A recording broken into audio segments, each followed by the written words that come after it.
আমি একটু অ্যাটেন্ডেন্সটা নিয়ে নিই তোমাদের।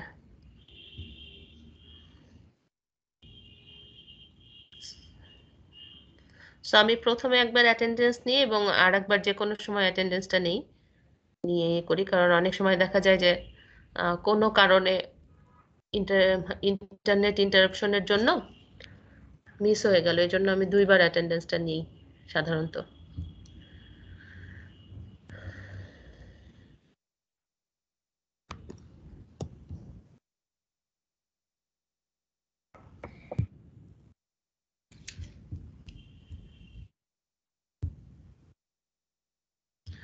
আচ্ছা দেখো তো, লেজার পয়েন্টার দেখতে পাচ্ছ তোমরা? Laser pointer Yes, ma'am. জি ম্যাম, দেখা যাচ্ছে। এখানে দেখো মোটামুটি আমি কোর্স কন্টেন্টকে এভাবে সাজিয়েছি। লেকচার 1-এ তোমার simple harmonic motion, differential equation of simple harmonic motion এবং তার সলিউশন, এরপরে ভেলোসিটি এবং এক্সেলারেশন সিম্পল হারমোনিক মোশনের। যখন একটা body simple harmonic motion execute করে তখন তার ভেলোসিটি বা এক্সেলারেশন কি হয়, এটা দিয়ে আমার লেকচার 1 সাজানো। সো এইভাবে আমি মোটামুটি তোমাদেরকে 11 লেকচার, যেহেতু তোমাদের 12 সপ্তাহ ক্লাস হবে, 11 লেকচার পর্যন্ত আমি এখানে দিয়েছি। এবং 12তম ক্লাসে যদি কোনো রিভিউ করা এবং তোমাদের যদি কোনো প্রবলেম থাকে ওটা নিয়ে ডিসকাস করা। হ্যাঁ, সো এখানে যেটা হয়েছে আসলে তোমাদের এবার যেহেতু দেরি হয়ে গেছে, তোমাদেরকে মোটামুটি আর একটা ব্যাচের সাথে ইয়ে করার জন্য, মানে একসাথে যাতে খুব বেশি পিছিয়ে তোমরা না যাও, এই জন্য 14 সপ্তাহের ক্লাসটাতে 12 সপ্তাহে আনা হয়েছে। এ কারণে যেটা আমাকে করতে হবে, তোমাদের এই মাঝখানে যে দুইটা ক্লাস টেস্ট নিতে হয়, সেই ক্লাস টেস্ট দুইটা আমি একটা হচ্ছে তোমার দেখো লেকচার 6 আছে ফোর্স অসিলেশন অ্যান্ড রেজোনেন্স, এটার পরে একটা ক্লাস টেস্ট নিব এবং তারপরে 11 লেকচারের পরে গিয়ে আরেকটা ক্লাস টেস্ট নিব। কিন্তু এটা ক্লাস টাইমে নেওয়া সম্ভব হবে না যেহেতু 12 সপ্তাহের ক্লাস। সো আমি তোমাদেরকে ইনফর্ম করে তোমাদের ফ্রি টাইমে এবং আমার ফ্রি টাইম যেখানে ম্যাচ করে এরকম টাইমে গিয়ে আমরা হচ্ছে দুইটা ক্লাস টেস্ট দিব। ঠিক আছে, সপ্তাহের যে কোনো দিন যে ফ্রি টাইমে তোমাদের তোমাদের সাথে ডিসকাস করে এটা আমরা ইয়ে করবো, অ্যাটলিস্ট এক সপ্তাহ আগে তোমাদেরকে জানাবো এবং এক সপ্তাহ তোমরা সময় পাবে। তো তারপরে আমি বলে রাখি যে লেকচার 6 শেষ হলে আমি আমার প্ল্যান আছে যে একটা ক্লাস টেস্ট নিব এবং শেষে গিয়ে আর একটা নিব। আচ্ছা, এখানে মোটামুটি কন্টেন্টটা দেওয়া আছে, আর তোমার কোর্স আউটলাইন যেটা, সেটা হচ্ছে আমি তোমাদেরকে আপলোড করে দিব। হ্যাঁ, excuse me. So course outline যেটা থাকবে সেখানে মেনলি এই লেকচারগুলোই আছে এবং আসলে এই এই কোর্সটার এইমসটা কি এবং লার্নিং আউটকামটা কি হবে, আলটিমেটলি তোমরা কি কি শিখবে, সেই জিনিসটা শুধু ওখানে উল্লেখ করা আছে আর রেফারেন্স দেওয়া আছে বইয়ের। হুম, মেনলি এখানে যেটা করা হয়েছে, এটা আমাদের ডিপার্টমেন্টেরই টিচার ছিলেন, প্রাক্তন টিচার ডক্টর গিয়াসউদ্দিন আহমেদ, ওনার একটা বই আছে ফিজিক্স ফর ইঞ্জিনিয়ার্স। এই বইটা কমন, হ্যাঁ, এই বইটা তোমাদের কালেকশনে রাখতে হবে। শুধু আমার কোর্স না, দেখবে ফিজিক্সের আরো কোর্সও এখান থেকে অনেক অনেক কিছুই নেওয়া হচ্ছে। ঠিক আছে, তারপরে আরেকটা আছে হচ্ছে waves and oscillation by Brijlal. হ্যাঁ, সো এখান থেকেও কিছু কিছু জিনিস আমি নিয়েছি, আমি বলে দিব টাইম টু টাইম যদি চেঞ্জ করি কোথাও তোমাদেরকে বলে দিব যে এটা এখান থেকে নেওয়া ম্যাম হয়েছে। একটা কোশ্চেন ছিল। হ্যাঁ বলো। ম্যাম এগুলো যদি পিডিএফ ফরম্যাট আপনার কাছে থেকে থাকে আপনি কি আমাদেরকে প্রোভাইড করবেন কষ্ট করে? কোনটা? এই গিয়াসউদ্দিন লেকচার? স্যারের ফিজিক্স ফর ইঞ্জিনিয়ার্স এর না, গিয়াসউদ্দিন আমার স্যারের কাছে ফিজিক্স ফর আসলে engineers and waves and oscillation. আমার কাছে আসলে পিডিএফ কপি নাই। হ্যাঁ, আমার কাছে হার্ড কপি আছে। সো এক্সট্রিমলি সরি, ওটা প্রোভাইড করতে ওকে ম্যাম। পারছি না। যদি অন্য কারো কাছে থাকে ফিজিক্সে তোমরা নিয়ে নিতে পারো। ঠিক আছে, আমার কাছে এই মুহূর্তে নাই।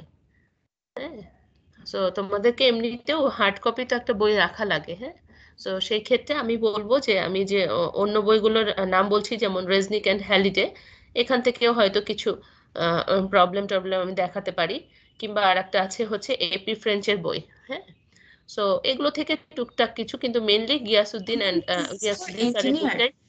হ্যাঁ, এই বইটা ম্যাম একটু আগে যে বইটার কথা বলছেন physics of engineers. Physics for engineers, আমি এটা তোমাদের এই যে ইয়ে ফাইলসের মধ্যে যে ক্লাস ম্যাটেরিয়ালস আছে ওইটার মধ্যে আমি আউটলাইনটা আপলোড করে দিব। সো চিন্তার কিছু নাই, এখন না লিখতে পারলেও সমস্যা নাই। ঠিক আছে, তোমরা পেয়ে যাবে ওখানে, তোমার এই কন্টেন্ট সহ সবকিছুই আছে, রেফারেন্স সবকিছুই থাকবে। সো আজকে আমি তোমাদেরকে এটা ক্লাস শেষ হোক, পরে আমার আরেকটা ক্লাস আছে, ওটা শেষ করে তোমাদেরকে আপলোড করে দেব, ঠিক আছে? পাশাপাশি তোমাদের ক্লাস লেকচারটা ওখানে আপলোড করা থাকবে। সো এটা চিন্তার কিছু নাই। সো এই হচ্ছে মোটামুটি কন্টেন্ট। হ্যাঁ, সো আমরা যদি প্রথম লেকচারে যাই, আসলে নর্মালি যেটা করি 14 সপ্তাহ ক্লাস হলে তোমাদের সাথে প্রথম সপ্তাহটা তোমাদের কাছ থেকে কি বলবো, জাস্ট ইন্ট্রোডাক্টরি কথাবার্তা বলা এবং তোমাদেরকে জানা বা আমাকে জানানো, এটাই হয়। কিন্তু যেহেতু 12 সপ্তাহ ক্লাস, আমাদেরকে প্রথম থেকেই আসলে কিছু পড়াশোনা শুরু করে দিতে হবে। এই জন্য আমি আজকে খুব বেশি তোমাদের সাথে কথা বলার স্কোপ থাকছে না। তো যাই হোক, যে আমরা টাইম টু টাইম যদি ইয়ে হয়, কোনো কিছু জানার প্রয়োজন হয়, আমরা জেনে নিব। তো আমাদের প্রথম হচ্ছে সিম্পল হারমোনিক মোশন। আমি যতদূর ধারণা আমার, তোমরা এই সিম্পল হারমোনিক মোশনটার কিছু অংশ বোধহয় পড়ে এসেছো, তাই না? জি ম্যাডাম। আচ্ছা, তার মানে তোমরা ঠিক আছে, আমরা এই যে এখন আবার পড়বো, অসুবিধা নেই।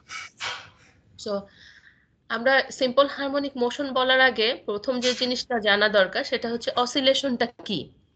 হ্যাঁ, অসিলেশনটা কি বলতে পারবে নাকি কেউ?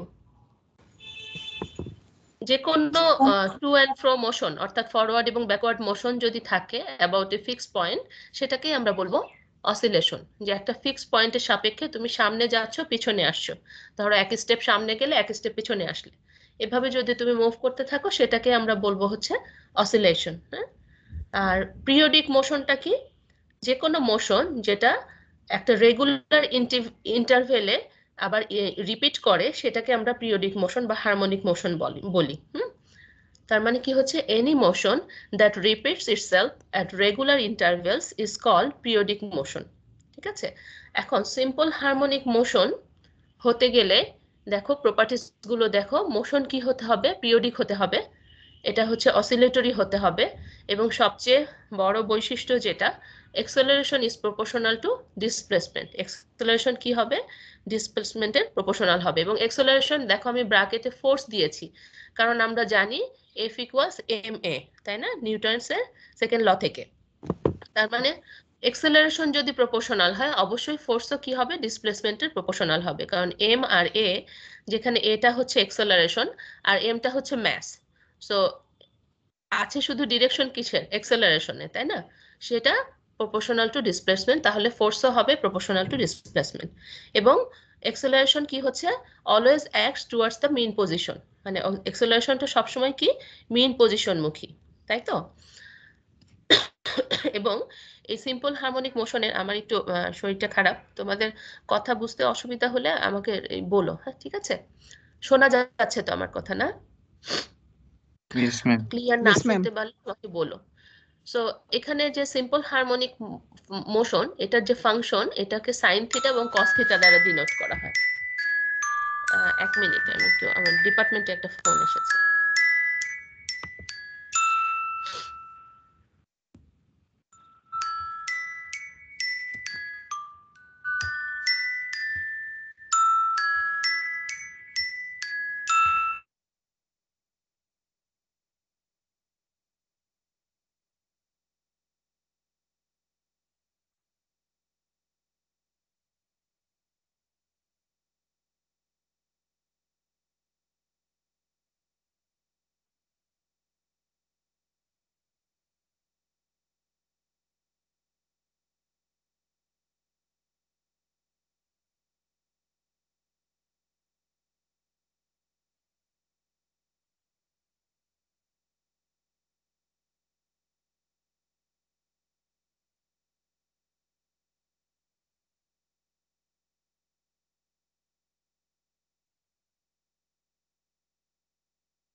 হ্যালো, হ্যাঁ শুনতে পাচ্ছ না তোমরা? ইয়েস ম্যাম, ইয়েস ম্যাম, শুনতে পাচ্ছি। ফোন এসেছিল অফিস থেকে। আচ্ছা, তাহলে এই বৈশিষ্ট্যগুলো থাকলে তখন আমরা তাকে বলছি সিম্পল হারমোনিক মোশন। দেখো আমি প্রথমে লিখে দিয়েছি, simple harmonic motion is a special type of periodic motion where the restoring force is proportional to the displacement। আচ্ছা, রিস্টোরিং ফোর্স কেন বলা হচ্ছে? দেখো আমরা যদি এক্সাম্পল গুলো খেয়াল করি, এখানে দেখো তিনটা এক্সাম্পল দিয়েছি আমি সিম্পল হারমোনিক মোশনের। একটা হচ্ছে উপরে দেখো দোলনায় একটা বাচ্চা দোল খাচ্ছে। সো তুমি যদি পিছন থেকে কেউ দোল দেয়, সো কি করছে, ও ও সামনে যাচ্ছে, আবার পিছনে মুভ করছে, আবার সামনে যাচ্ছে, আবার পিছনে মুভ করছে, এভাবে সে দুলতে থাকবে। যদি বাতাসের বাধা না থাকতো তাহলে কি করতো, ও এরকম দুলতেই থাকতো। তুমি যদি একবার তাকে ধাক্কা দিয়ে সরে আসতে, সে দুলতেই থাকতো। কিন্তু বাতাসের বাধা আছে বলে কি হয়, সে আস্তে আস্তে থেমে যায়। তুমি যদি আবার তাকে কোনো ফোর্স না দাও, ফোর্স অ্যাপ্লাই না করো, অর্থাৎ আবার যদি ধাক্কা না দাও, তাহলে কি হবে, সে একসময় থেমে যায়, তাই না? সো এখানে যেটা হচ্ছে, আহ, এটা যদি দেখো, এটা একটা উদাহরণ। তারপরে দেখো যে নিচে বাম পাশে যেটা ছবি দেওয়া আছে একটা পেন্ডুলামের। সো পেন্ডুলামের ক্ষেত্রে কি হয়, একদম সেন্টার পজিশন যেটা, এটা হচ্ছে মিন পজিশন। সো এখান থেকে মনে করো একটা ববকে, হ্যাঁ আমি আমি ক্লাসে, তোমাকে পরে ফোন দিচ্ছি। হ্যাঁ হ্যাঁ আচ্ছা, হ্যাঁ সরি, সাইলেন্ট করে রাখি। সো এখানে মেইন পজিশন যেটা, এই মেইন পজিশন থেকে তোমার একটা, এটা একটা বব, এই যে এম দিয়ে বোঝানো হচ্ছে একটা এম ম্যাসের একটা বব। এটাকে যদি তুমি একটা সার্টেন ডিসপ্লেসমেন্ট পর্যন্ত টেনে ছেড়ে দাও, তাহলে কি করবে, ও ও মিন পজিশনের সাপেক্ষে মুভ করতে থাকবে, তাই না? মিন পজিশনের সাপেক্ষে সে এতে যাবে, আবার মিনে আসবে, আবার বিতে যাবে, সেখান থেকে মিনে আসবে, আবার এতে যাবে, এভাবে কি করতে থাকবে, সে টাইম টু টাইম তার মোশনটাকে রিপিট করতে থাকবে, তাই তো? সো এটা একটা পেন্ডুলাম।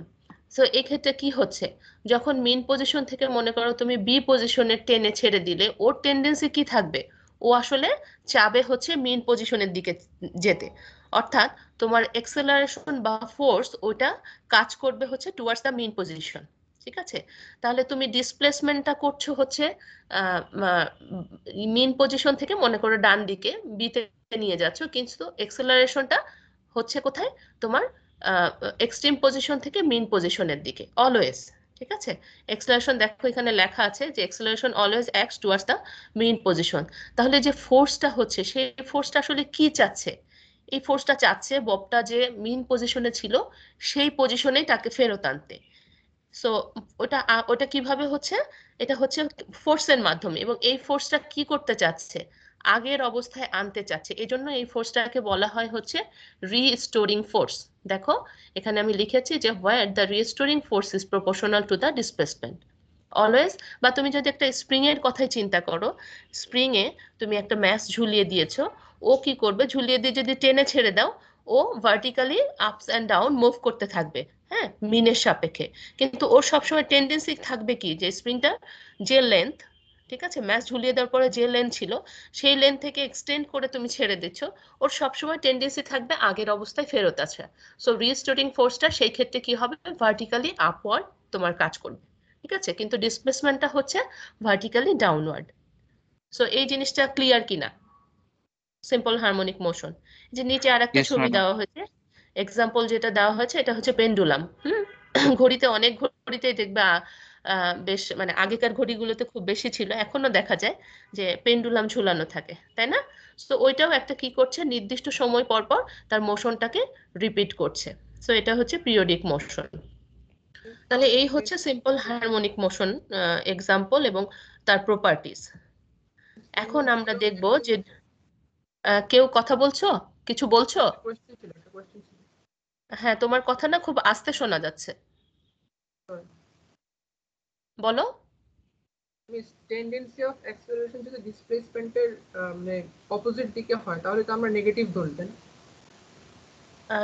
এক্সেলারেশন, হ্যাঁ তুমি হচ্ছে এক্সেলারেশন এবং ডিসপ্লেসমেন্ট একটা আরেকটার অপোজিট দিকে, এই জন্য তুমি নেগেটিভ আসে, ওই নেগেটিভ সাইনটা মিন করে হচ্ছে একটা আর একটা অপোজিটে কাজ করছে।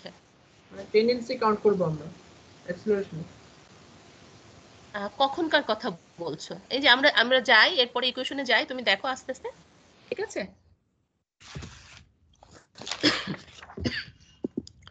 তো এরপরে দেখো যে আমরা differential equation of simple harmonic motion যেটা এটা দেখব।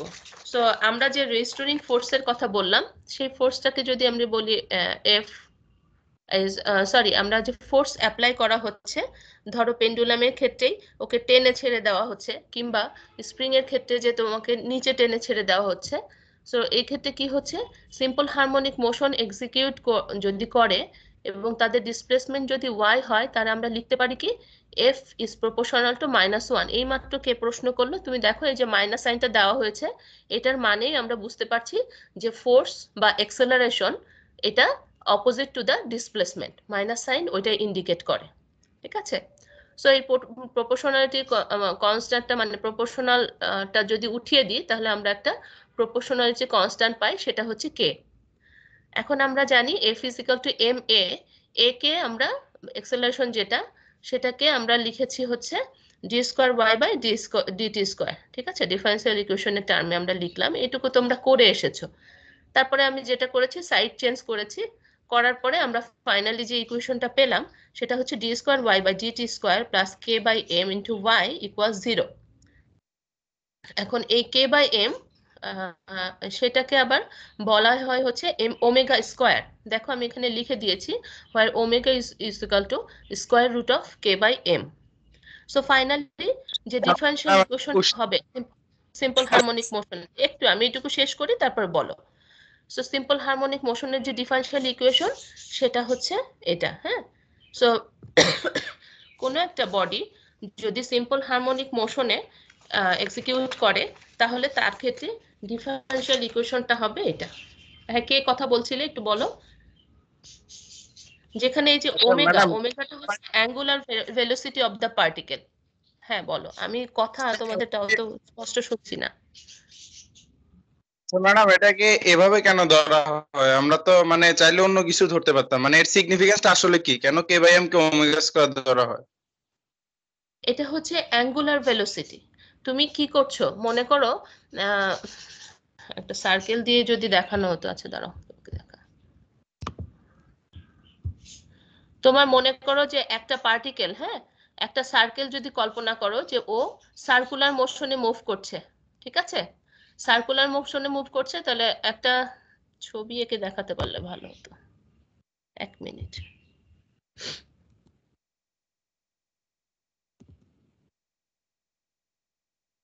ম্যাম ছোট্ট একটা কোশ্চেন, এই স্লাইডস গুলো কি আমাদেরকে দিয়ে দিবেন না টিমসে? হ্যাঁ হ্যাঁ দিয়ে দিব, ওই যে বললাম আমি দিয়ে দিব তো স্লাইড গুলো সবই। Okay ma'am. সবই দিয়ে দেওয়া হবে তোমাদেরকে।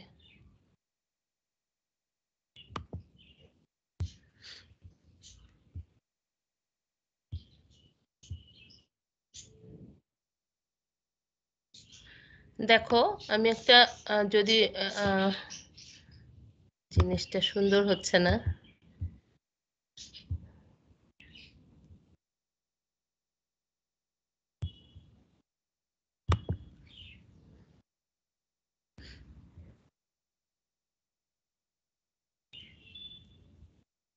যাই হোক পেন দিয়ে দেখাচ্ছি আমি। ও শিট, এক মিনিট।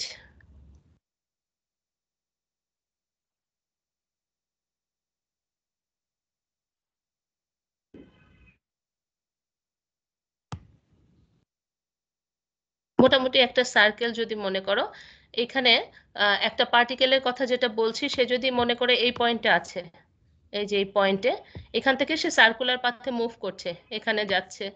ঠিক আছে, সো এটা হচ্ছে তোমার সেন্টার। তো সেন্টার থেকে সে যখন এই যে এখানে আছে, এই অবস্থায় আছে, এখান থেকে যখন এখানে মুভ করছে, তাহলে তুমি ওই সময়, এটা তোমাদের গিয়াসুনের বইতে এই জিনিসটা আছে একদম প্রথমে, কিন্তু আসলে ডিটেলসে বোঝানো সম্ভব না, সময় একটু কম। যাই হোক তোমরা যদি চাও এটা আমি এক সময় তোমাদেরকে বুঝিয়ে দিব। সো পার্টিকেলটা যখন, এটা হচ্ছে মেইন পজিশন ও পজিশন, এটা হচ্ছে ভার্টিক্যাল লাইন।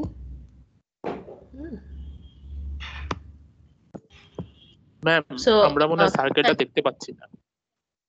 সার্কেল দেখতে পাচ্ছ না? আমি যে আঁকছি ড্রয়িংটা দেখা না ম্যাডাম, দেখা যাচ্ছে না। ও কেউ দেখতে পাচ্ছ না?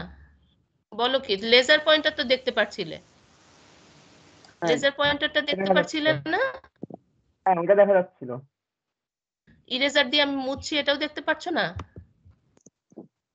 এই যে ইরেজারের পয়েন্টারটা দেখা যাচ্ছে, ইরেজারটা দেখা যাচ্ছে কিন্তু ড্রয়িং দেখা যাচ্ছে না। ড্রয়িং দেখা যাচ্ছে না। ম্যাম আপনি স্লাইডটার উপর হ্যাঁ ড্র করার ট্রাই করে দেখেন তো, স্লাইডের উপর ড্র করে দেখার ট্রাই করেন তো একটু। স্লাইডের উপরেই তো। আচ্ছা আমি তাহলে স্কেপ আপনি বাম পাশে ড্র করতেছেন। স্লাইডের উপর করে দেখেন। হ্যাঁ বাম পাশে তুমি কি দেখতে পাচ্ছো? না ম্যাম বাম পাশে শো করতেছেন আমাদের, আপনি একটু স্লাইডের উপর ট্রাই করে দেখবেন।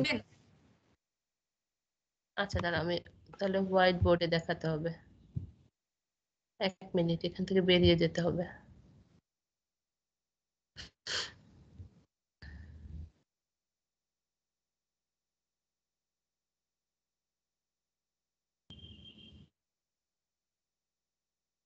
আচ্ছা লেজার পয়েন্টার দেখতে পাচ্ছ না?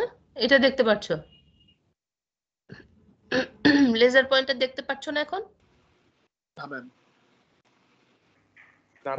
একই হলো, এখন লেজার পয়েন্টারও দেখতে পাচ্ছ না?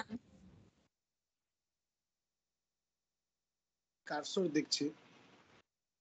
আচ্ছা দাঁড়াও আমি আবার ইয়ে করি।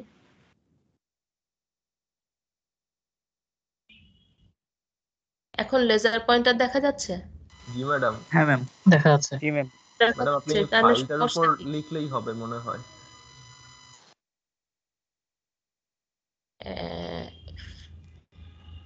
দেখো তো ডান দিকে আমি ড্র করছি, এটা দেখা যাচ্ছে কিনা? জি ম্যাডাম এখন দেখা যাচ্ছে। ওকে ওকে ফাইন, ঠিক আছে। তাহলে বাম দিকে কি সমস্যা জানি না। আচ্ছা ঠিক আছে, আমি একটা সার্কেল লিখেছি, দেখেছো না? সো সার্কেলে ইয়েস ম্যাম। সেন্টার পজিশন যেটা, সেটাকে আমি নাম দিচ্ছি ও।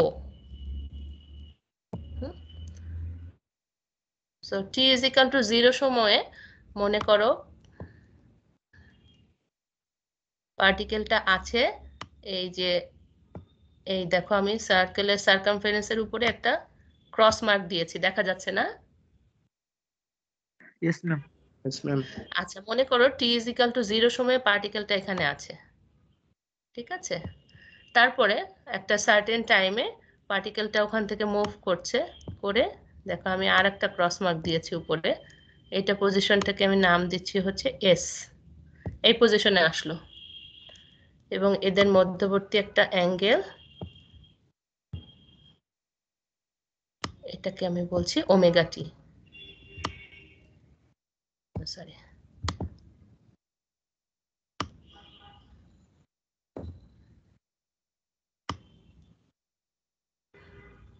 আমি ইয়ে দিয়ে লিখে অভ্যস্ত না, বুঝছো? আমার একটু সময় লাগছে। সো পজিশনটা ওখানে না দিয়ে এই যে এখানে দিলাম। তাহলে এই সময় পার্টিকেলটা এই সার্কুলার মোশন করছে, এই অ্যারো দেওয়া আছে এই দিক থেকে। একটা time T is equal to 0-তে সে ছিল এখানে, টি ইজ ইকাল টু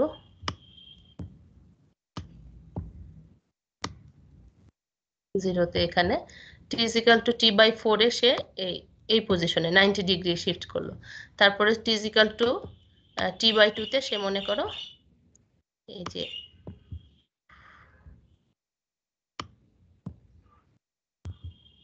এখানে আসলো t/2।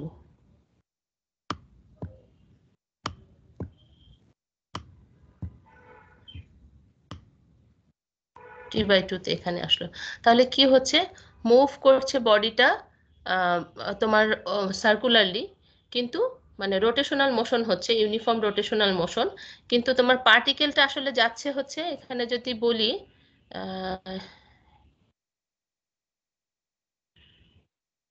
একটা ভার্টিক্যাল লাইন টানি। আচ্ছা এটা একটু তোমাদেরকে আমি নেক্সট ক্লাসে বললে ভালো হতো, এটা আঁকতে সময় বেশি লাগছে। সো যেখানে এই যে এস পজিশন যেখানে বুঝিয়েছিলাম, এখান থেকে যদি আমি একটা পারপেন্ডিকুলার, দুইটা পারপেন্ডিকুলার টানি, একটা হচ্ছে এক্স অ্যাক্সিস বরাবর আর একটা ওয়াই অ্যাক্সিস বরাবর।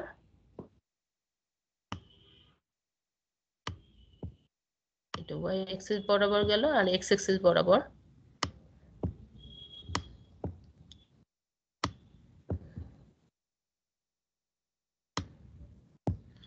ঠিক ঠিক আছে, এবং এই পজিশনটাকে ওয়াই অ্যাক্সিস বরাবর এই পজিশনটাকে আমি বলছি পি,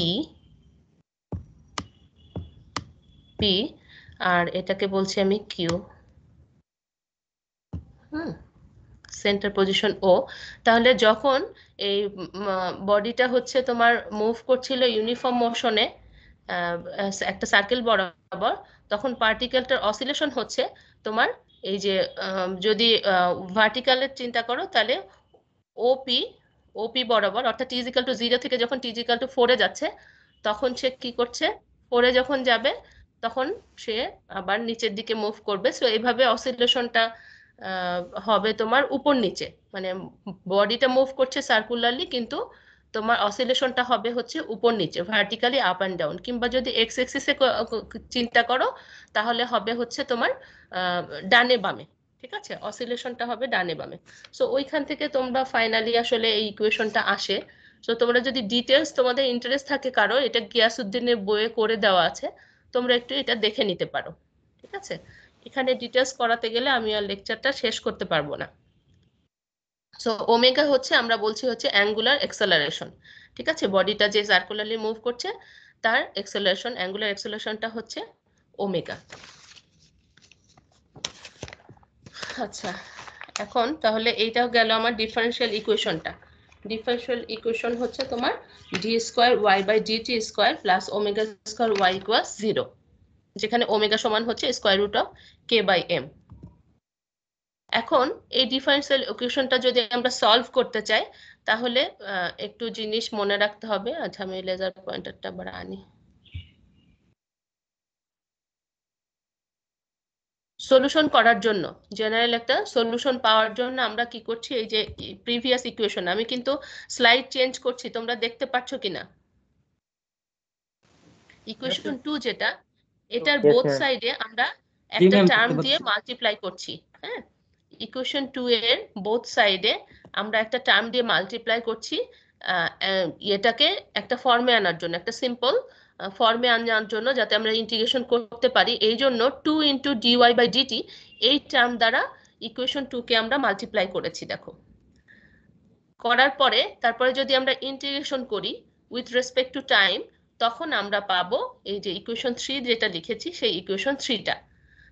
সো আমরা কি করলাম, জেনারেল সলিউশন পাওয়ার জন্য ইকুয়েশন 2 যেটা ডিফারেনশিয়াল ইকুয়েশন ছিল সেই ইকুয়েশনের উভয় পাশে 2 ইন্টু ডিওয়াই বাই ডিটি দ্বারা মাল্টিপ্লাই করেছি এবং তারপরে টাইমের সাপেক্ষে ইন্টিগ্রেশন করেছি, করলে আমরা ইকুয়েশন 3টা পাবো। এখন এরপরে আমরা কি করব, বাউন্ডারি কন্ডিশন অ্যাপ্লাই করব। সো পেন্ডুলামের কথা যদি চিন্তা করো, হ্যাঁ বলো। ম্যাম আমরা 0 কে ইন্টিগ্রেট করে সি কেমনে পাইছি? কোনটা? এটা ইন্টিগ্রেশন করলাম, ইন্টিগ্রেশন করা হয়েছে। এই যে ইকুয়েশন যেটা মাল্টিপ্লাই করা যেটা হলো সেটাকে ইন্টিগ্রেশন করা হলো, ইন্টিগ্রেশন করে সি পেলে তুমি। ইন্টিগ্রেশন কনস্ট্যান্ট চলে আসে। হ্যাঁ, ইন্টিগ্রেশন কনস্ট্যান্ট এটা চলে আসবে না ইন্টিগ্রেশন করলে। এই যে নিচে লিখে দিয়েছি আমি, C is a constant of integration. ঠিক আছে, তারপরে এটা আমরা বাউন্ডারি কন্ডিশন অ্যাপ্লাই করব। সো পেন্ডুলাম যদি চিন্তা করো, পেন্ডুলামের ম্যাক্সিমাম ডিসপ্লেসমেন্টকে যদি আমরা বলি এ, অর্থাৎ তোমার যদি আগের ফিগারে যাও, দেখো এখানে মিন পজিশন থেকে বি পজিশন বা এ পজিশন যদি যাও, ওই ডিসপ্লেসমেন্ট টুকুকে আমরা বলছি এ।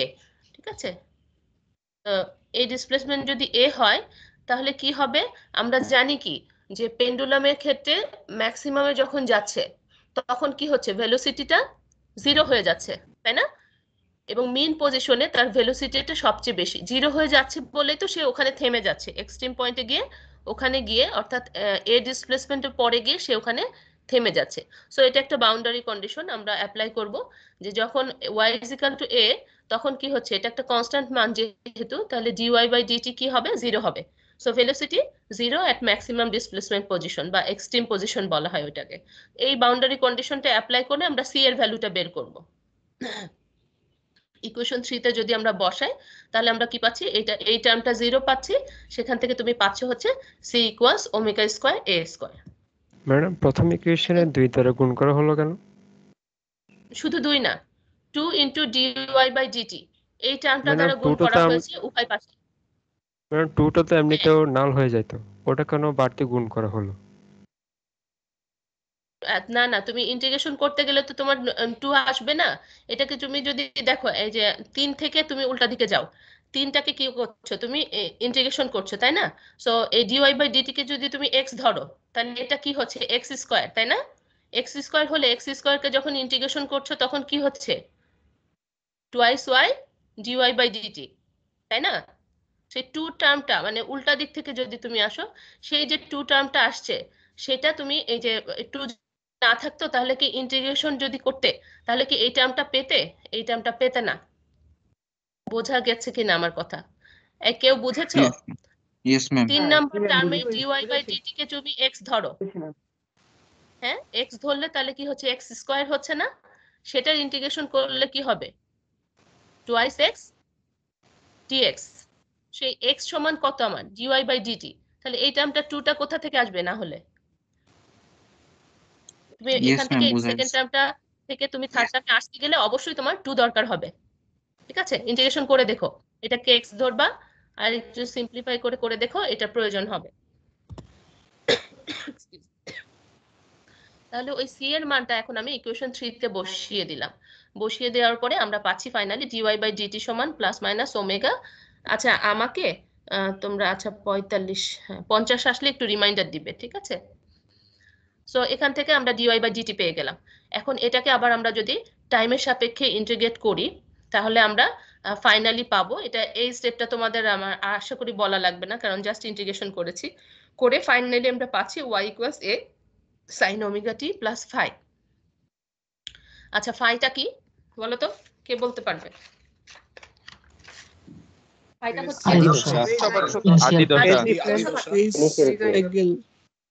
Right, তার মানে এটা হচ্ছে এটা একটা ফেজ কনস্ট্যান্ট, তাই না? এটা ডিপেন্ড করবে কিসের উপর?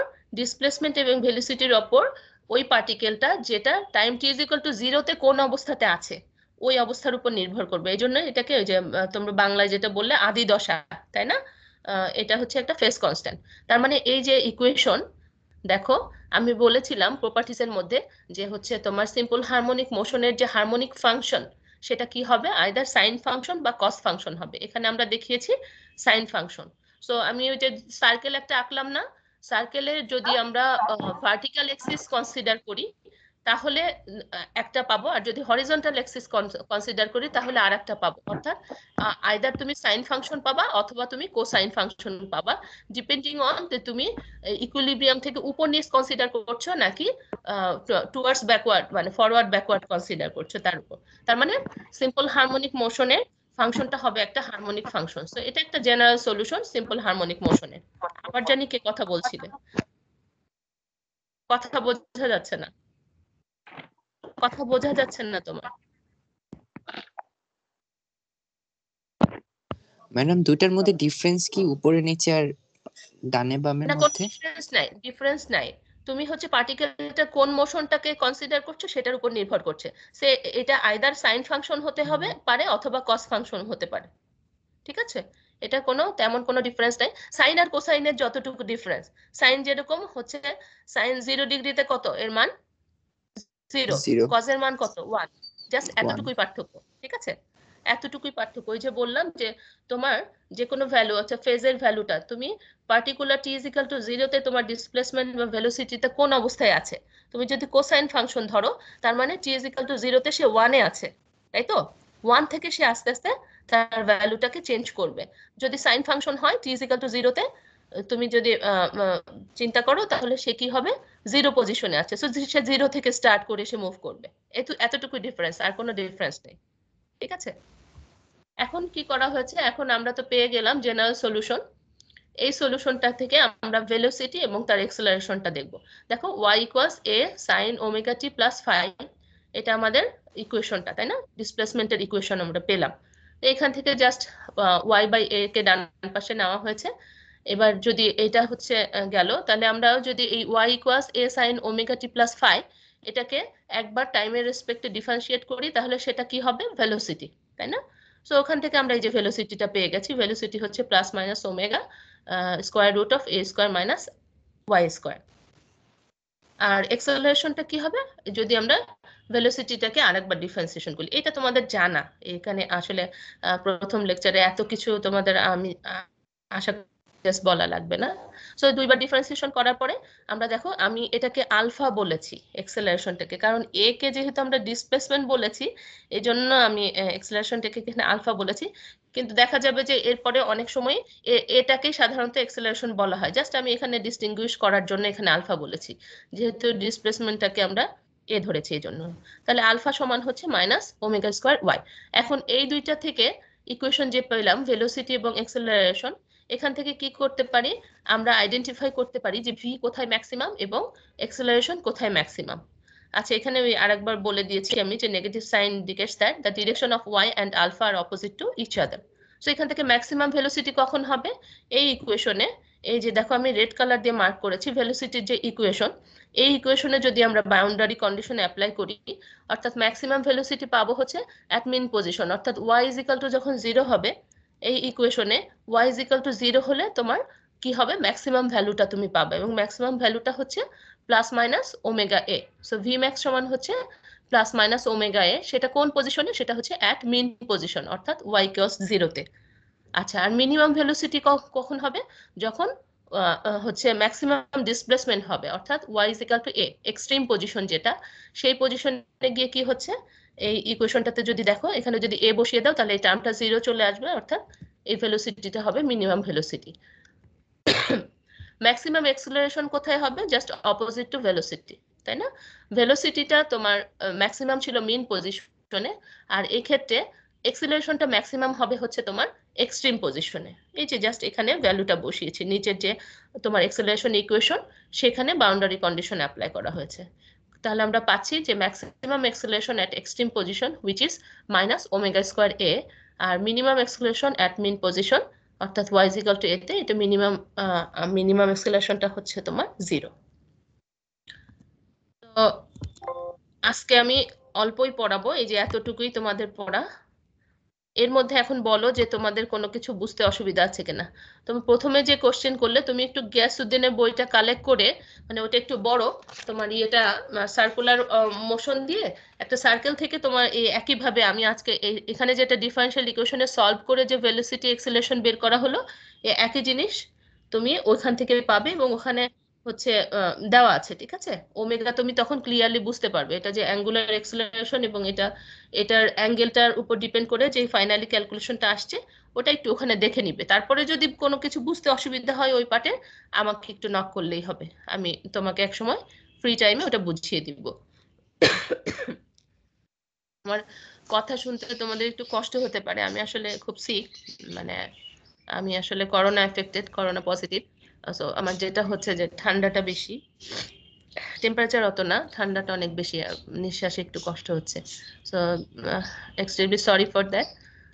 আশা করি তোমাদের কোনো সমস্যা হবে না। আমি হচ্ছে তোমাদেরকে আজকে আমার আরেকটা ক্লাস আছে, শেষে আমি তোমাদেরকে এই লেকচারটা আপলোড করে দিব, ঠিক আছে?